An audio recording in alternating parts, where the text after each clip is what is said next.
Once again, I'm embarrassed that Argentinians are painted in this light, because it's not the first time that behavior like this happens, and Argentinians are racist is what the headline ends up being. And the fact that it's routine, I think, speaks to a reality of a certain aspect of Argentine culture.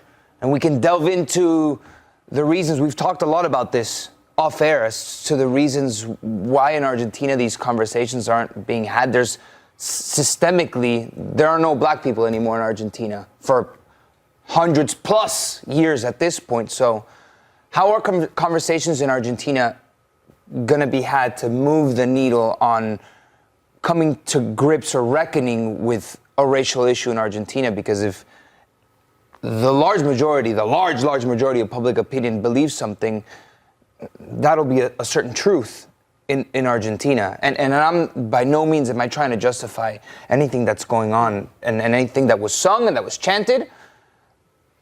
I'm trying to give a reason as to why the mentality is like this. But from the players who have a wider perspective of the world,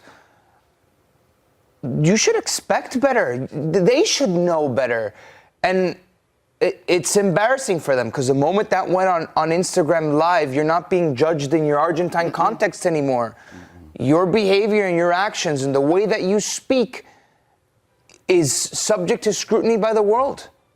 And when the world scrutinizes the words that you're saying, it's their racist chants. And Argentines will, I've been reading a lot of Argentines saying, no, but that's the truth. The French players have African heritage. Yeah, but you know what? Theo Fernandez also has Spanish heritage, and I don't see the Argentines singing about Theo Fernandez. And Griezmann, I think, has German heritage, if I'm not mistaken. They're not singing about German heritage. They are discrediting the players' French identity because of their African backgrounds. There's the problem. There's the racism in the chant. If he was playing in Argentina, you can maybe say he's a product of his environment. It's the culture that's there. We're not agreeing with it, but he hasn't been outside of Argentina. Enzo Fernández went to Benfica. He's played in Portugal. He's seen a lot. He's very aware of what's what. And then from Portugal, you go to Chelsea. You're in London. London is a very diverse city with loads of different people. You sit in the dressing rooms that's multicultural, worldwide dressing room. Fans can be fans and say some very stupid and hurtful things. Fans are fans, but you're a professional football player. You know what these fans are saying. There's no way you should even be on there and encouraging that in any way, shape or form, because you have teammates who are French.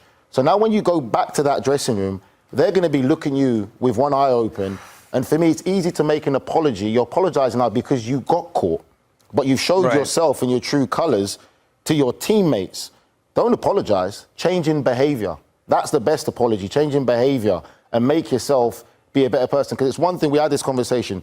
Do not be fooled by footballers going into a dressing room and you think they're all friends and they get along well and what they show in the dressing room. I look at friendship as outside of that dressing room. Do you go to my house? Do you know my family? If you come over and had dinner with me and my family and my kids, that's what it is. It's easy to be nice to fans. And I know, I think Nicholas Jackson tried to defend him and say, oh, look, he's being nice to a kid. Well, he's not going to call a kid any kind of racial slurs when there's videos and things there, right? But how many times have black players or French players been to his house to know that? But for me, my point is, generally, footballers need to do better. Time to stop using ignorance as an excuse. 1,000%. It does not stand. It just does not stand. We have access now. These players are surrounding you. They're surrounded by players from all over the world. Constantly. It's a lazy excuse. Yep, 1,000% agree. And they are stupid and they are irresponsible. And the thing as well, just to add to Sue's point, I agree with you, is he has a platform. He's just won the World Cup with Argentina. He's one of the biggest people in Argentina. So when young kids and people watch him singing the song that they know is wrong, he knows it's wrong, they're going to be influenced by him. These players have a responsibility whether they like it or not. Oof. No one told you to go on social media live and then now, I'm not this, I'm not. No, you just did it. You just did it. You're apologising because you got caught. I just want to say as well, I want to say thank you, Nico. I know it's a tough segment for you. It is. And I can see your passion, so thank you for speaking up.